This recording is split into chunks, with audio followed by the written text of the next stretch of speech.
Perfect. Welcome, listeners, to a Message to Lightworkers podcast. Today we have Marlene Cronin, who's going to share her story and hopefully inspire, enlighten, share some wisdom on how we can go forth in our journey to kind of understand what's happening, how we can grow, and what we can do once we really hone in on our abilities, our gifts, our intuition, and empathic skills. Marlene is going to share her story a little bit about how she's gone through her spiritual awakening, how she has used her abilities to help others to understand herself as she channels and helps people connect spiritually. Marlene, welcome. Hello, it's very nice to be here. Good to have you here. Thank you for joining us to spend some time and share your story. What is it that you do now to help people? How has it helped you in your life? Okay, so I work as a psychic medium and a light language healer. I have worked in a lot of a lot of other modalities: reflexology, aromatherapy, sports massage, lots of things, because healing is my passion. So I've dived into so many different areas so that I could bring the most rounded experience to someone coming to me, so that I had a good footing in what to expect and how to be present with people as much as possible. But I have reduced I over the years I have felt spirit's nudge to bring it down to just the light language, the psychic mediumship, and the spiritual mentoring, which has happened in the past couple of years. So the light language healing is where everything comes from for me. It's the um most powerful healing modality that I've experienced, in all the different modalities that I've had some experience in. The light language is always the one that comes through as the most natural and as the most transformative for me. So when you were speaking about the bio where I was confused and things were happening, that happened to me when, like, I'm 48 now, and that happened to me when I was 14.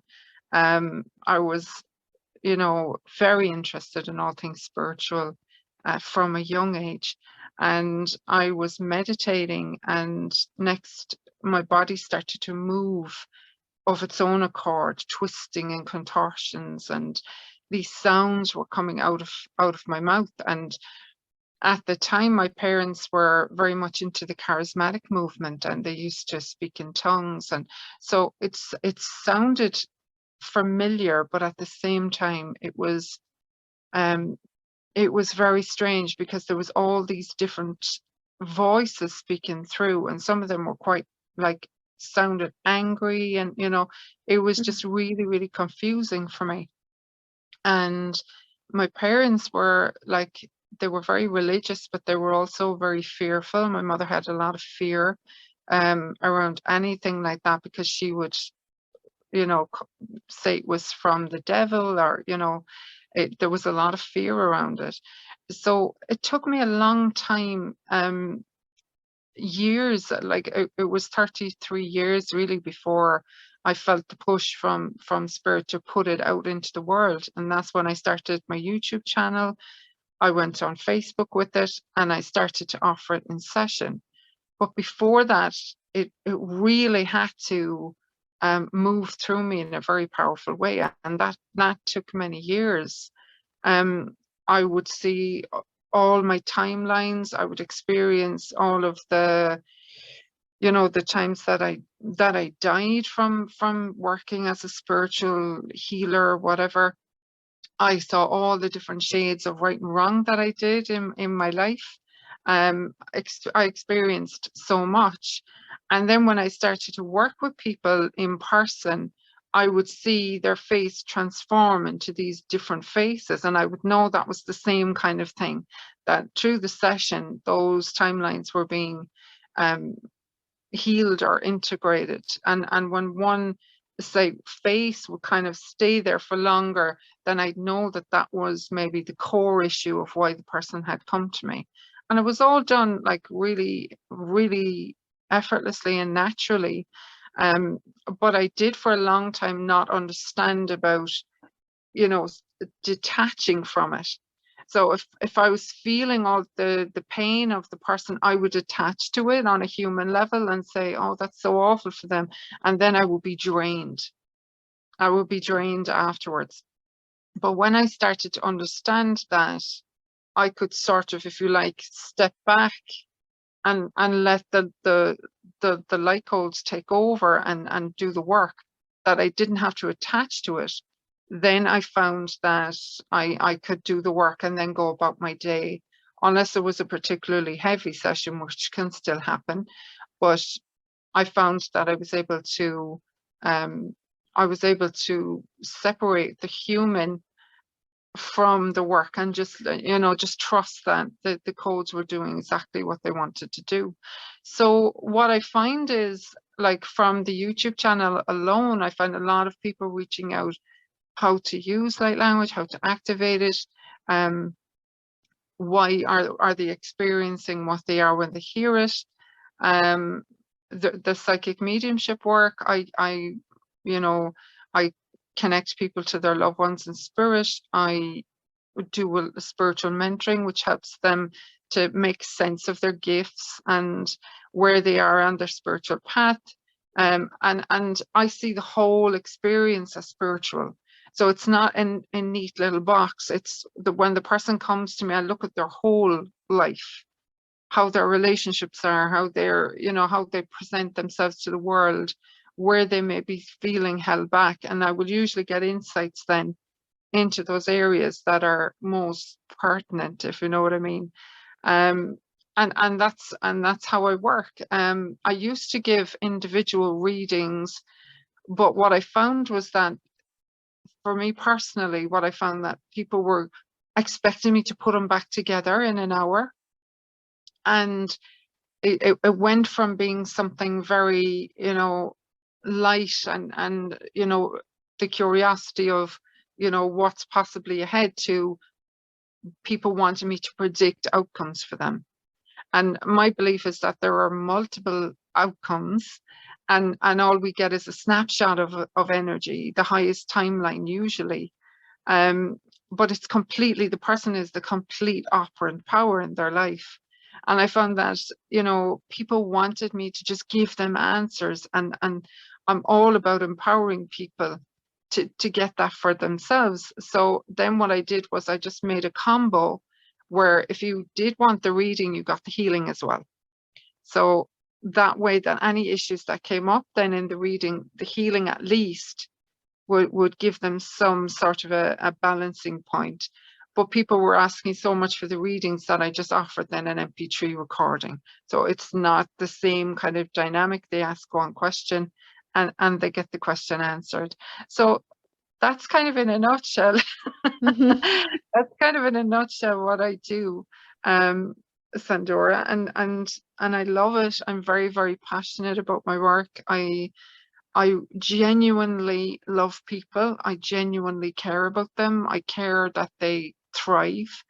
You know, it seriously lights me up. And even before I did this work professionally, I find that I've been like that all my life. You know, I've always been the person that people come to for advice, or, you know, I have always been told that, you know, people would say you have healing hands, or you're very peaceful. You know, I've had that for a long time. So for me, it's a very natural progression that I do this work. Awesome. Can you tell us, thank you for sharing that too, because that's really awesome work. It sounds like you really found like your soul's calling, and it's kind of like, it sounds soulful, soulful. Yeah. Could you tell me what the light language is and where it comes from? So the light language, that's just a label that people have put on it. Other people call it soul song, heart voice. You know, different people have different words for it. But I was living with it for a long time, and I had no name for it. I didn't know what it was. And I would sit in front of readers and healers, and they didn't understand what was coming through or what I was working with. But to me, it's a technology. It's light coded information that every single one of us came in here with. It's a soul language. It's our heart song. And I fully believe babies, when they come in speaking it, and we educate it out of them, or we train it out of them, because we train them into their the culture, language, whatever. But I believe that babies come in speaking it, that we come in speaking it. And I feel that's why babies have such a magnetic energy. You know, people feel good around them because they're babbling this, you know, nonstop. But it's something that, once activated in you, once you start to understand it, can transform all areas of your life, because you can speak it over your food, over your water, your plants, your pets, your children. You can hold the intention of something you want to transform and speak the light codes into it. You can meditate with it, and it will transform you on the deepest level of your being. When people get um when people get activated to it, and they ask me about, you know, going out and giving it to the public, I will always say, live with it first, because exactly how it works through you is how it will work through someone else. Because Mm-hmm. we all as well will have a unique um, light language signature. For some people, it's very natural for them to draw it. They'll draw codes, and some coding work, when you look at it, will give you a visceral feeling. Other people chant, sing, move it through their body. There are so many beautiful ways that it can flow through. And for me, in really, really embodying it, and allowing it to even spontaneously arise in some situations, like if I'm in my car and it spontaneously comes forward, I know that either people in the cars around me, or the area itself, needs light codes brought into the situation. Mm-hmm. It is just phenomenal, and the applications for it are endless. And I honestly feel we're only scratching the surface as well of what we can actually do with this beautiful technology that we've been blessed with. So you're saying that the light code is basically, it's literally a code, or is it like a frequency? Is it It's like a some kind of frequency, yeah. It's a frequency. But you know, the reason that it's like codes is put on it is because a lot of the time, when it's coming through for people, they will see geometric shapes, or, you know, when people draw it, it's literally like a code. The way it's written out or drawn. Like when I do my written light code, a lot of people tell me that each symbol looks like a whole story in itself, like hieroglyphics, or, you know, something that just contains so much more than its actual visual, if you know what I mean. There's so much more to it than I feel our physical senses can even interpret. It's so nuanced, and it's so intelligent in the way that it works, that it blows my mind. But language is very limited in explaining it, or trying to tell somebody what it is, when the best thing to do is to open yourself up to it and see what resonates. Some Mhm. people can listen to light language and immediately feel the effects. Other people, the symbols or the written light language has more of an effect on them. And different light language speakers will bring up a different response in you the same way. So it would be like if you went to a healer and you felt absolutely amazing, and say she practiced Reiki, and then you went to another Reiki practitioner, but you felt uncomfortable, or it's all resonance. You know what I mean? It's like, it's the same with light language. You'll find somebody that makes you light up, and then you'll find ones that just, you can't listen to them, that you just have to keep moving on, you know. Mhm. And when you connect with this, I'm sure you meditate with it and feel it. Where do you say that it comes from? Where does it come from? The light language, the light codes. I feel it comes from the heart. I feel it comes from our I amness, or I am presence. That's anytime like that I sink into it, or before I connect with anyone, I literally feel my I am presence, that inner being become forward, so to speak. And I feel that energy very powerfully then. Beautiful. Beautiful. Could you share a little bit about your journey to reaching this place where you're very comfortable with speaking and sharing your experience? I'm sure there was a time where you didn't know what was going on or you kind of felt uncomfortable. Can you tell us a little bit about that journey and how it started for you and that transition?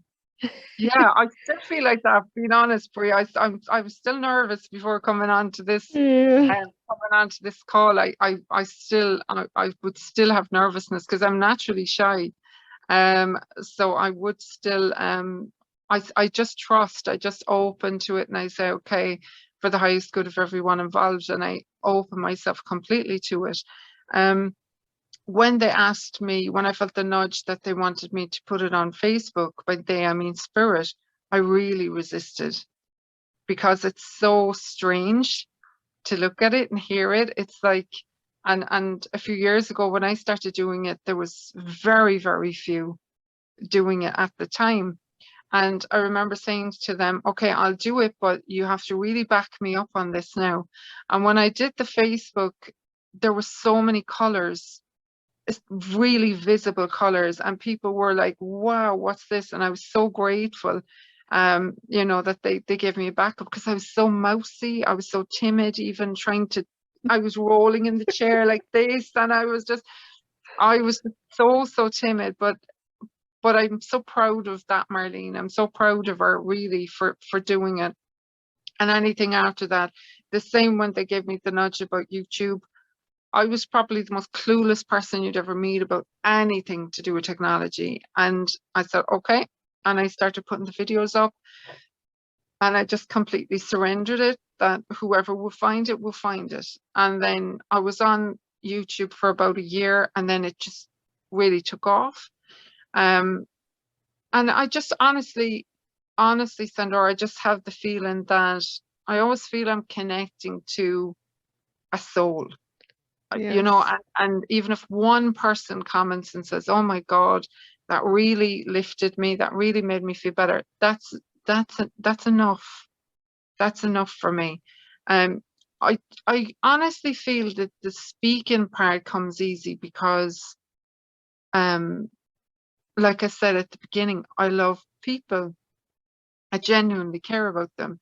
And when they put up comments on my lives or whatever, I try to engage with them as much as possible, as if they were right in front of me. And for some reason, I don't kind of get nervous about that. Don't know why. But I honestly feel if you care about people, something else takes over. There's a kind of a Mm, love that comes through you then, because you really want that person to be uplifted, or you really want that person to feel loved in that moment, because hmm. there's so many of us just want that feeling.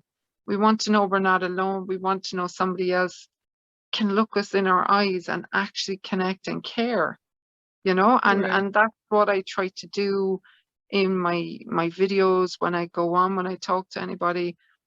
I try as much as possible, to be present and to connect with them in that moment. And then I think their nerves, they just go away. What would you say is a common thread between these people? Like, I'm sure you work with many people. Is there like a common cycle or a common theme that you see that a majority of people struggle with that you interact with? What I find is that, what I found at the beginning when I started working, properly, professionally, is that I would have the same theme for, say, a few months. And and at the beginning there were quite heavy, dense themes. So it could be, rape, incest, really, really heavy stuff. And I would have that for a while. The same people would book, the same problems would Hmm. book. And then I would ask for a break because that was so heavy. And then I would get someone really fizzy and bubbly and woo, they were so excited about the whole spiritual journey. And that would kind of give me the momentum again. But what I found then, after after a couple of years, that's sort of balanced. And now what I find is that people who are really ready to accelerate are who are drawn to me. People that have gifts that have just kind of come online, and they're like, oh my God, what is happening? They're sometimes it's like they're just snapped awake, and then they find me, and a lot of people say that they like me because I'm down to earth, because I make it digestible. You Mm-hmm. know what I mean? Which is what I enjoy myself. If I'm looking to someone else for upliftment, I want it direct, but I want it normal. I want normal language. That's just me. But what I find mostly is seekers, people that want to understand themselves at a deeper level, people that want to know how to be of service is a big one. People that are trying to take the leap from the 3D way of doing things into a more new earth kind of way, that they want to leave jobs that are not fulfilling, or, and they want to know how to transition into that Mm-hmm. way of doing what they've always wanted to do, um, and to get paid for it Right. is one of the big ones. What do you say to people that are experiencing kind of like the dark side of like kind of like that spiritual awakening where that darkness, like what are you say are the signs for darkness? What are some of the urges or some of the feelings that come up when they're kind of dealing with the not so light stuff? I think that's all part and parcel of it, Sandora, and I don't think that ever fully goes away, but it becomes shorter. So say at the beginning, it's really, really heavy and it's dense, and you're feeling all these emotions within yourself: pain, sadness, grief. You're lashing out at others, you feel angry. When you start to bring awareness to that, you start to want to look deeper, which is the big thing, because then you have to stop pointing outwards and you have to stop saying it was your fault. If you had been a better dad, if you had been a better husband, and that all has to stop, and you have to turn it back on yourself. A lot of people aren't ready for that, so they stay in the darkness a little bit longer. Darkness being a very beautiful thing, it's void, it's the cosmic womb. So, Mm-hmm. you're getting ready to birth. And when you're in the cosmic womb, it can feel like everything is like you can't see anything. It's all pressing in around you. But those experiences, once you bring awareness to them and you make decisions, okay, I'm not going to carry that forward with me anymore. Or you start to look at your resentments and you say, how is this serving me now? If it's true that everything that we are is what we attract, then by you staying resentful and unforgiving, you're drawing resentment and unforgiving. Mm-hmm. So you really have to look at it then on a deeper level and start to look at where what you're being is what you have. What you're being is what you're seeing, so to speak. So it always comes to a point where the living in that energy, living in that heaviness, becomes unbearable. It becomes something you don't want anymore. For some people, there can be a very strong catalyst that comes in that kind of, shocks them awake and nothing's the same afterwards. For other people, it's more of a plodding thing. It's more, they get so far and they think they're over it, and then all of a sudden something mirrors back to them and they feel the intensity come up again. But if you bring awareness to it without trying to distract yourself or punish yourself or shame yourself, but if you just bring awareness and say, oh, here's this again, it's another opportunity for me to shed another layer. And then you look at it with compassion and it goes through you much more quickly. And then when it starts to come at you, you kind of really then have that space where you go, here's this again. Do I want to dance with this now, or do I want to choose something different? But it takes time, but it is 100% worth it. Mm-hmm. It's worth it. And eventually everyone will climb out of the womb or, you know, come out of the womb. But eventually everybody gets to it. It's just that some people, through fear or conditioning, habit, stay there a bit longer with it. Yeah. I'm feeling drawn to ask a question of how to some pointers on how to not be taken advantage of, in a sense where there's a huge topic about like empath or people that are intuitive to be kind of have a relationship with like narcissism or narcissistic people. Yeah. There's a huge like, I don't know, like this is just a very common topic right now. What are some ways a person can avoid the types of relationships or encounters as you're kind of finding a mentor, finding guides, finding new people to have in their life? You know, people are trying to Yeah. change their life, but it's very hard to break, you know, something that we're very trusting people, very like we want to help. What are Yeah. some pointers maybe to change that or some things to look out for so What they I can would say avoid? is just keeping it really simple. Um, Empaths by their design are extremely sensitive and in tune to the nuances of somebody. So a micro expression, a tonal change, the smell changes from the person, right? So this is what I'm saying about doing the work on yourself and bringing awareness to your own patterns. If you don't go in and look at the patterns within yourself, you will draw that energy to you, right? But even if you are doing the work on yourself and that energy comes into your life through friendship, through relationship, through a mentor, you will always, always get red flags. Always. As an empath, you will feel a contraction. You will often see their face change for briefest second. You will, like I said, the smell of their body will change. Um, the hairs will prickle on your arms. You'll hear something in your head. It's very, very important then, like I said, to have a deep relationship with your own intuition. And that comes with discipline and time. I ignored those warning signs many times because everyone else was saying, oh no, they're lovely. Ah, look, they're great. And because the person themselves was exuding an energy that was at odds to what I was feeling. So not having high self-esteem, I put that on myself. And I said, no, that's just me. How could they all be wrong? But as I've gone along my journey, whenever I've ignored those red flags because I feel compassion for the person or because because being brutally honest, they're, you know, this is where you have to be very honest with yourself. And where I've fallen down in those areas is when people woo me, when they come after me, when it's like, you know, they love bomb me, so to speak.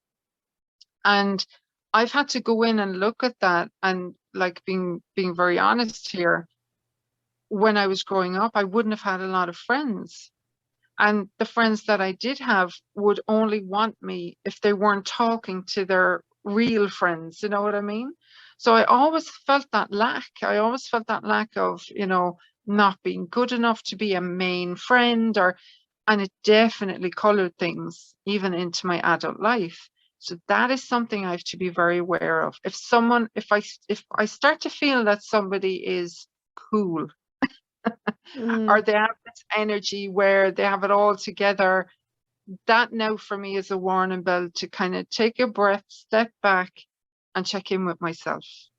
So everyone will have their unique pull, right? And mhm, that's where the work on yourself is invaluable then, because mhm, then your intuition works in a way that you just completely trust it. So it doesn't matter if the person in front of you is glowing gold. If your instincts are contraction, move away, then you get yourself out of there. That way, then you save yourself time, energy, and tears. But it comes with time. It comes with listening to the nudges, meditation, starting out with very simple things. Put foods in front of you and say, okay, which one is better for me? And say you have an apple, an orange, and a pear on the table, and your hand reaches for the banana. Then you eat the banana. And that sounds very simple, but that's how. What TV show should I watch tonight? And you give yourself an option of three, and you feel a flash in your third eye. Don't watch any of them, and you go and read a book or you do a bit of stretching. It sounds simple, Sandor, but it is the cornerstone of everything for me. That way, then you avoid all of those narcissists traps. Like, I'll give an example. This was a few years ago now. I was looking for like a circle, development circle, and this lady had up that she was doing a healing circle just a half an hour's walk from where I live. I booked booked my place in the circle. I rang her about it, and yeah, come up, blah blah blah. I was lying in my bed meditating before I left. I opened my eyes to get up and I couldn't move. My body would not move off of the bed. And I was like, I need to be at the circle. The more I said that, the heavier I got. Then I clicked and I went, okay, I'm not meant to go to the circle. And I got up. And when I messaged her to say that, you know, I won't be going, she turned really nasty. So that's what I mean. Like, I could have brushed that off of, oh, that was just, I was too deep in the meditation. But I didn't. I tuned in, and my body was saying, don't move, stay home. Right. You know, and I honestly think you absolutely can avoid all of those traps with people if you listen to yourself, but also not to be hard on yourself if you do end up in those kind of relationships, because you will learn so much so quickly as well. Sometimes that's necessary too, you know, but Right. once you learn, you know, learn quickly. Yes, yes. Good. What are some books that you say that really kind of profoundly opened your Awareness. your mind, your awareness, consciousness? Yeah. To be honest, when I started out, it was the Bible.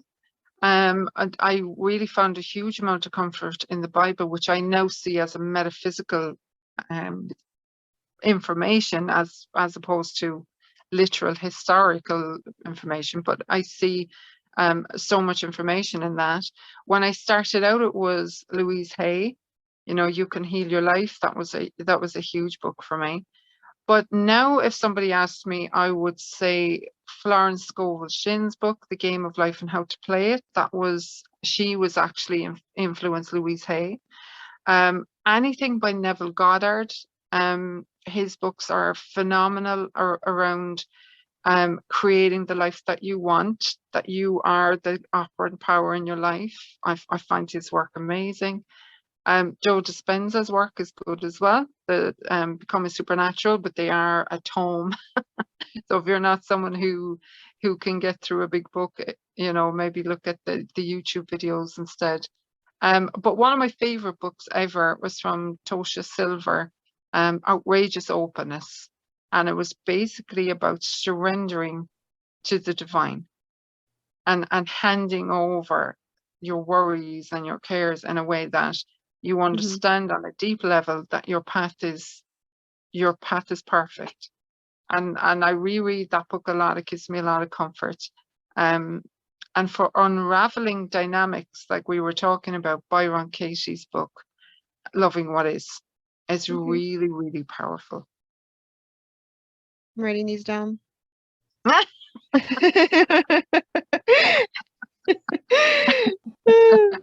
Awesome. I think those are kind of all the questions I really had for you today. Is there anything else that you wanted to share that you feel is just kind of calling you to share a message? Just to be as playful and as light as you can be with your life, because I think as empaths and as spiritual seekers, in a way, we can be very serious. I know I can be very serious, and the more playful and curious and excited I get about this journey and what's possible, like, I feel really, really like bubbly and light. Like I said, I've been going more deeply now into Neville Goddard's work, and it's really, really exciting when you realize that you are the creator of it all, everything in your experience. And I've been reading his work and really working with it deeply in the past few days. And I pulled up to a parking spot that I don't normally go into. And I get out of the car and the name on the wall is Nellville. And I was saying, that's as close to Neville as you're going to get. And it just, it like that just tickles me. That just makes me feel like it's a little nudge saying, keep going, because we need that, nudge from spirit as well to open us up. And I just bloomed, I just felt like really like playful and joyful with it. So that would be my, like, from my own experience where I've been way too serious, that would be my advice, to be like a child on Christmas Eve, just ask and know that Santa's coming the following day, that kind of way. Just put out your intentions, just ask for help. If you see something in someone that you want, just say, oh, thank you so much that that's available to me now. Yeah. And you just get bubbly with it, and just imagine that, you're put here to have fun, to experience all of this so that you can grow and be excited. It's not meant to be heavy. It's not meant to be a trek. It's meant to be joyful, and we're meant to go through life with the feeling that we're completely provided for in every moment. But we separate ourselves off and think we have to do it by ourselves. Any time in my life where I felt I've had to do something by myself has been hard. I get there in the end, but it was hard. When I release it completely and say, thank you so much for handling all of that for me, it's effortless in ways that have blown my mind so many times. Absolutely effortless. Beautiful. So that would be what I would Beautiful. what I would finish on. Awesome. Why do you think that it is that a lot of us are so hard on ourselves, or find it so we're so stern? I find myself being like that as well. Yeah, Serious. I think it's because we understand how important it is. We understand how important it is to get past the conditioning and to get past the nonsense that we're taught from birth, that everything has to be hard, and all of these stupid things that are given to us from conditioning. And we come in knowing it, and we're like, no, no. And we come in with that sense of urgency, and the urgency becomes seriousness because we're looking around then and no one's listening usually. When we were plonked in here, it's like, is anyone awake? And we go through our lives then putting kind of maybe masks on because we're the weird ones. Our people, Yeah. think, someone said to me recently, you were always a bit weird. And she was someone I went to school with, and I didn't think I was weird, but obviously I was different. Obviously I saw things differently, and Yeah. that I think creates seriousness, Mm. but the challenge there for us is to say, you know what, no, I'm going to paint with all the colors. I'm going to have as much fun as I can have, and I'm going to be as bright and fully myself, Mm. because people will project BS onto you as well. If they see you as a spiritual anything, you're meant to be serious and you're meant to be soft. And no, you can say, I don't know if I'm allowed to say the F word on your podcast, but like, I regularly drop F bombs on my lives in my everyday life. I can be quite, forceful as well as soft. My version of empowerment is very truthful. I will hold you, but I will tell you the truth. I'm Mm. not soft. I'm not fairies and rainbows. And I think that's the the issue, I think, with a lot of spiritual stuff, is that people are afraid to step out as a healer or anything like that because the projections of other people. Yeah. And the Mm-hmm. more of us that are out here raw and real and kind of saying, you know what, no. That was some of the most, inverted commas, spiritual people I've ever met. Smoke, drink, eat everything. They're they're they're not the crystal wearing flowy clothes type people. They're ordinary people, but they are powerful. And I think that energy of, you know, just being yourself, Mm-hmm. whatever that looks like, because then your tribe then will find you. Yeah. The people that Yep. are put off by you are offended. So many people get offended by things now. They'll go somewhere else. But if you're faking it, If you're faking it and you're putting the Mm-hmm. crystals on, I love crystals, but you know, if you're putting those things on and you're putting on a persona, then the people that need you, you have to remember, are strong empaths, and they're going to sense the discord. You know what I mean? So my thing is always show your heart. Show your heart. Mm-hmm. Yep. Be who you are. Be as real as you can be, and you know, you the people that need you will find you then. I love that. If you could give one affirmation for the whole world to kind of say tonight or tomorrow morning, what would it be? I love saying I am blessed, right? And it's not like it's not a flippant comment. When you actually meditate on the word blessed, you know, and you really feel it, that I am blessed, and then you start to feel your body is blessed, your relationships are blessed, your work life is blessed, and you say I am blessed, and you really feel into that. You're not only drawing that energy to you, then you're creating that blessed feeling in your experience. But the words in itself gives you that feeling of being held. I am blessed. I am Mm-hmm. blessed. And it gives that beautiful feeling that you have so much that you can give it. You know, so if Mm-hmm. we all have that feeling that I am blessed, I am Mm-hmm. blessed, then it pours out of us then, because we have everything that we need. Here, do you want some of it? And we're all sharing from that space then. Mm-hmm. You mentioned before that the Bible really helped you in the beginning. Have you read A Course in Miracles?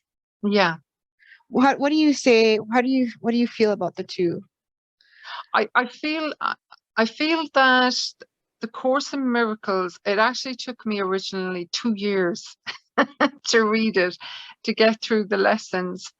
I find the Course in Miracles draws me at particular times, um, but you could spend a lifetime reading it, to be honest with you.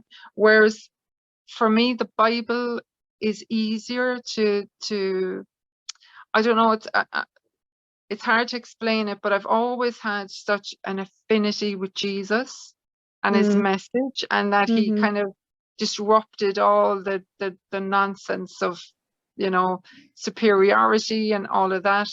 The simple but profound message, like love your neighbor as yourself. You have to love yourself first, because you can only love someone else to the degree that you love yourself. That was huge for me when I got it. And Mm-hmm. even, you know, love your enemies. Holy Lord, that opens up so much. You know what I mean? Do good to those who persecute you. Really, you know what I Mm-hmm. mean? It's having that energy, and what I find with the Bible is that the short phrases hold so much, like resist not evil. You know, don't pay attention to it. Don't offer it any resistance. Don't engage it or energize it in any way. Focus on good. Mm-hmm. Focus on light. Focus on love. Focus on what you want to see. Mm-hmm. So for me, it was like I wrote for a magazine for 10 years, an Irish magazine called The Fold, and I had to like study the Bible at the time, and I would pick a phrase and then I would write an article around that phrase. So it was very natural for me to dip in and out of it then, you know. But like I said, I see it more now as a metaphysical text to help us, you know, that there's coded language in it to help us to move on and evolve. And what I mentioned earlier about Florence Scovel Shinn, she actually uses um, the Bible in that way to show you that your word is your wand. Basically, you can command your own reality. Right. Right. Beautiful. Beautiful. Well, thank you so much for visiting us, being with us, sharing your light, sharing your wisdom. Of course, for our listeners, I'll be listing all of her contact information, how you can find her on YouTube, on Instagram, TikTok, all of her social media platforms. Marlene, I want to thank you for visiting us today and sharing your story. It was my pleasure. Thank you so much. Yay. Until next time, everybody. Thank you.